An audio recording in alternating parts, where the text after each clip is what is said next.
सो hey guys, कैसे हो आप सब लोग। गेम खेलना शायद ही कोई इंसान होगा जिसको पसंद नहीं।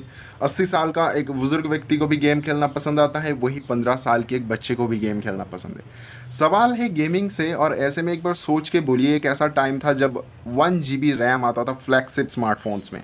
नॉर्मली जो स्मार्टफोन आते थे उसमें 250 MB रैम देखने के लिए मिलता था, या यूजुअली 500 से थोड़ा सा ज़्यादा MB का रैम हमें देखने के लिए मिलता था। उस टाइम पे जो कुछ पॉपुलर गेम्स थे उनमें से कुछ था टेम्पल रन, सबवे सर्फर। ऐसे जो गेम्स होते हैं, एंडलेस गेम्स होते हैं, ये कभी भी नहीं ख़त्म होते। आप जब तक खेलोगे वो तब तक चलता रहेगा, ट्रैक आता रहेगा, बस अब चलते रहो, जितना दूर जाओगे वो आपको उतना दूर लेके जाएगा। अगर आप नॉकआउट नहीं हो जाते हो तो आप खेल सकते हो जितना टाइम चाहे, 1 घंटा, 2 घंटा, 1.5 घंटा, वो बस चलता रहेगा। ऐसे में जो वो एप्लीकेशन है उसका एक फिक्स साइज़ है, 100 MB, 200 MB, इससे ऊपर नहीं होता है। तो एक गेम जो 200 MB का है, 300 MB का है, वो इतना ग्राफिक कहाँ से रेंडर कर लेता है, कैसे कर लेता है कि 1 घंटे का कंटेंट वो आपको दे देता है, 2 घंटे का, 3 घंटे का, जितना टाइम आप बिना रुके खेल सकते हो उतना टाइम का वो आपको कंटेंट दे देता है। अगर आप यहाँ पे सोचते हो कि वो खुद से कुछ ऐसा क्रिएट करता है, तो ऐसे में उसका साइज़ बढ़ जाना चाहिए। यानी 100 MB का एप्लीकेशन आपने डाउनलोड किया और ऐसे में अनफोल्ड होते होते उसको 500 GB तक चला जाना चाहिए। लेकिन ऐसा नहीं होता, वो 100 MB का एप्लीकेशन 100 MB ही रहता है। न्यू कुछ भी फाइल वो जनरेट नहीं करता या फिर अपने साइज़ को इंक्रीज़ नहीं करता। ऐसे में सवाल है, तो फिर ये पूरा चीज़ होता कैसे है? ये एंडलेस गेम जो है ये कैसे चलता है? और ऐसे में नई नई जो प्रॉब्लम आपके आगे आते हैं, ऑब्स्टिकल्स आते हैं, उसको कंट्रोल कौन करता है? इन सब के पीछे जो चीज़ चलता है उसको कहा किया जाता है। तो दोस्तों, ऐसे में ये जो गेम्स होते हैं इनको बनाने के लिए बहुत सारे अलग अलग टेक्निक का यूज़ किया जाता है। लेकिन यूजुअली ये जो एंडलेस गेम्स होते हैं इनमें सबसे पॉपुलर टेक्निक होता है स्पाइरल मोड। अब स्पाइरल मोड दोस्तों क्या होता है?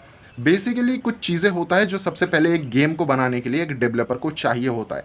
जैसे कि उसका ग्राफिक स्ट्रक्चर, जिसके ऊपर आपका कैरेक्टर भागेगा, दौड़ेगा, चलेगा। उसके लिए जितने भी प्रॉब्लम्स बनानी होती हैं, उनकी एनिमेशन, उनकी ग्राफिक डिज़ाइनिंग, साथ ही साथ जो कैरेक्टर है उसका डेवलपमेंट, ये सभी चीज़ें जब हो जाता है तो एक गेम डेवलपर बैठता है और उन चीज़ों को एक दूसरे के साथ जोड़ता है।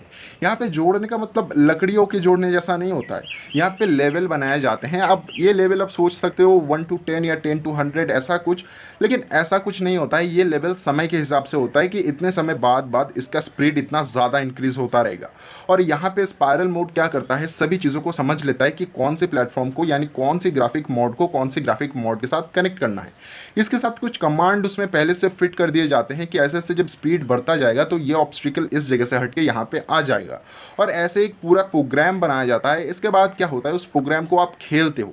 उस प्रोग्राम को जब आप खेलते हो तो समय के साथ साथ आपकी स्पीड बढ़ती जाती है, और वो जो एक लूप बनाया गया था पूरा ग्राफिक का, वो लूप अपने आप चलता रहता है, जो कि ख़त्म नहीं होता है। आप इन गेम्स में करते क्या हो, कूदते हो, स्लाइड करते हो, लेफ्ट राइट मूव करते हो और एंडलेस भागते रहते हो। और यहाँ पे ये एप्लीकेशन क्या करता है, एक के बाद एक ग्राफिक जो मॉड है उसको जोड़ता जाता है। कभी नदी आ जाता है, कभी आग आ जाता है, कभी ट्रेन लाइन आ जाता है, कभी बगी आ जाता है, जिसमें आप सफ़र करते रहते हो।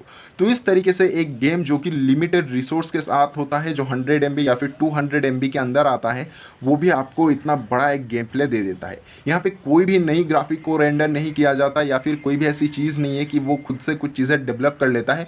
बस जो रिसोर्स पहले से मौजूद है उसको एक के बाद एक जोड़ता जाता है और उसी पे आप भागते जाते हो। स्पीड बढ़ता है तो ऑब्स्टिकल्स भी चेंज हो जाते हैं, उनकी मॉड भी धीरे धीरे बदलने लगता है, जो कि एंड बिल्ड वो प्रोग्राम पहले से डाले हुए होते हैं। तो उम्मीद करता हूँ स्पाइरल मोड क्या है ये मैंने आपको समझा दिया, और साथ ही साथ आप ये भी समझ गए होंगे टेम्पल रन या फिर सबवे सर्फर जैसे जो गेम्स होते हैं एंडलेस गेम, वो कैसे इतने कम एमबी में भी इतने लंबे टाइम तक चलते हैं।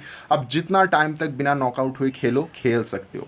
तो आज के लिए इतना ही। मैं मिलूंगा एक और नया फ्रेश वीडियो के साथ। तब तक के लिए गुड बाय। अपना ख्याल रखिए, अपनों का ख्याल रखिए, और प्लीज़ अगर हो सके तो लाइक कर देना। अच्छा लगे तो, बहुत कम लोगों को ही अच्छा लगता है।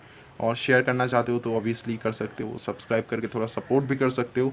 और ऐसा वीडियो देखना चाहते हो रेगुलर संडे पे, तो वो बाजू में जो नोटिफिकेशन बेल है उसको भी प्रेस कर दो। Thank you so much, good bye.